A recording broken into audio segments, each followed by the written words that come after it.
ભૂપણને કાઢે ભ્રમણા સત્સંગ કરીએ આવા સંતનો.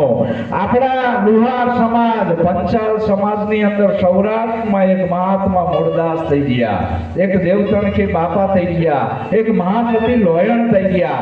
સાચા સંતની હું વાત કરું છું. ચાદર લેવાથી સંત નથી થવાતું.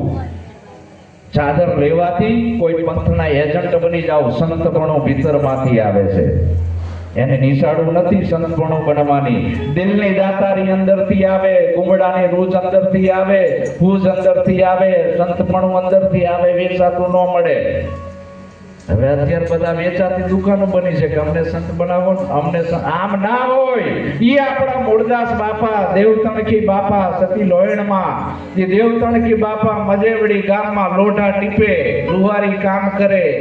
અને દેવાયત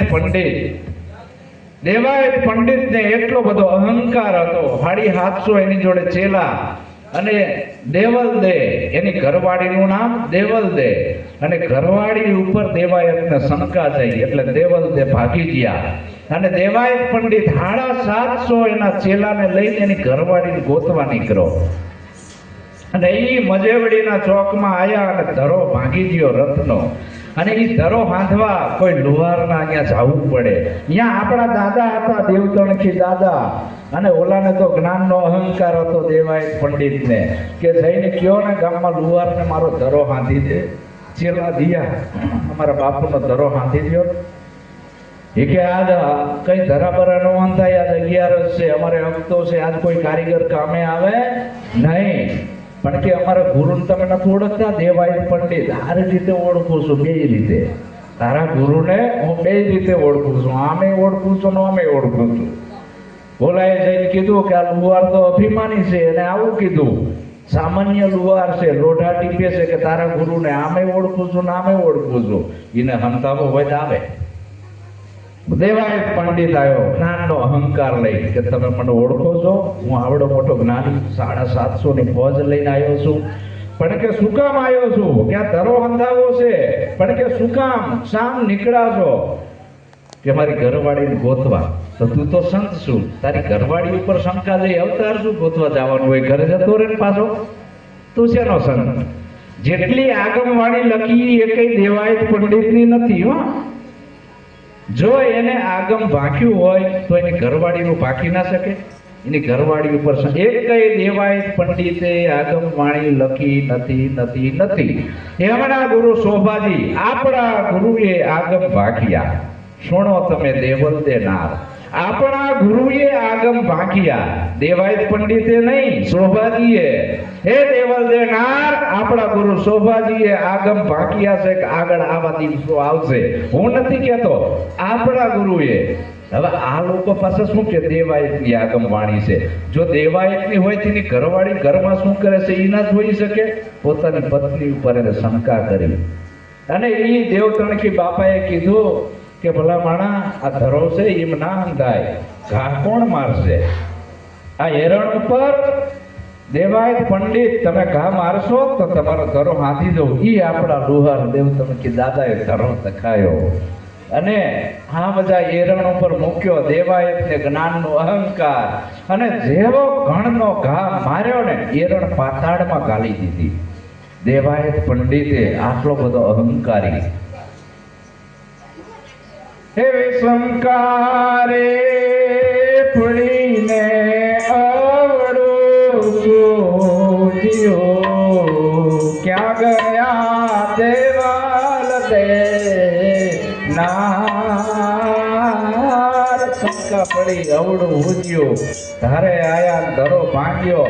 એ ધરો ધખાવા આપણા દાદાએ મૂક્યો. એવો ધરો રે ધખાવા એને મૂક્યો. દેવાયત દ્યો ને ગણના ગાર. ક્રોધ રે કરીને ઘણ એને માર્યો. એરણ ગઈ છે પતા.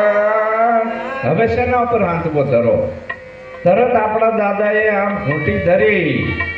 દે ઘા આમ ધરો રાખીને ઘૂંટી ઉપર ધરો હાંધ્યો.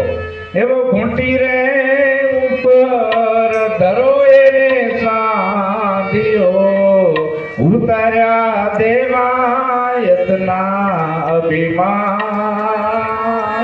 આપણા લુહાર સમાજમાં આવા અડાપીડ વિશ્વ લેવલના સંતો થઈ ગયા છે, ચાદરિયા નહીં, જેનું વિશ્વ લેવલે નામ છે. એ મજેવડીની અંદર જાવ તઈ તમને ખબર પડે, એ અમરેલીમાં જાવ તઈ ખબર પડે સાચા સંત કેને કહેવાય, એના જીવન કેવા હતા. સંત મોરદાસ એનું એવું જીવન હતું. એ લાકડા પાડવા જતા, આપણે પેલા લાકડા બારી એમાં કોલસા કરી પછી ભઠ્ઠો કરતા અને આ ચલાવતા, અને એમાં એ લાકડામાં છમ છમ અવાજ આવ્યો. મૂળદાસ બાપા, મૂળદાસ લુહારને દયા આવી કે ઓહો આટલા બધા જીવડા મરી જાય છે, આ પાપ મારે કરવું નથી, લોઢા ટીપવાનો ધંધો મારે કરવો, ભાગી ગયા પાપનો પ્રાયશ્ચિત કરવા. મૂળદાસ બાપા આપણા લુહારના સંત. એક ગામ બીજે ગામ આખું નગર ફરી વળ્યા, કોઈ હાથો સંત ના મળે. છેલ્લે એને સદગુરુ મળ્યા, અને સદગુરુએ કીધું મૂળદાસ આ ઘર બાર છોડવાની જરૂર નથી, ખાલી તું આ વાત સમજી લે. અને મૂળદા બાપા વાત સમજી ગયા અને આપણાને કહેતા ગયા. આપણા સંતો એટલો બધો ખજાનો મુકતા ગયા છે, પણ આપણે એ જોવું નથી, આપણે ભૂવા ભૂગોળ જોવું છે. આપણા સંત કહે છે એ નથી સાંભળવું.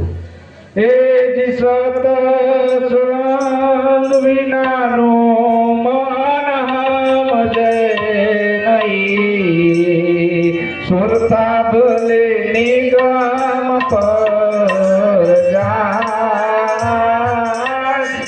નહીં મતે, ભોજન નામ લીધે ભૂખ ન જાય. આજે આપણો સમાજ બેઠો છે એટલે આપણા સમાજના હું સંતની વાત કરું છું, એટલે તમને એવું ના થાય કે આપણામાં સંત નથી.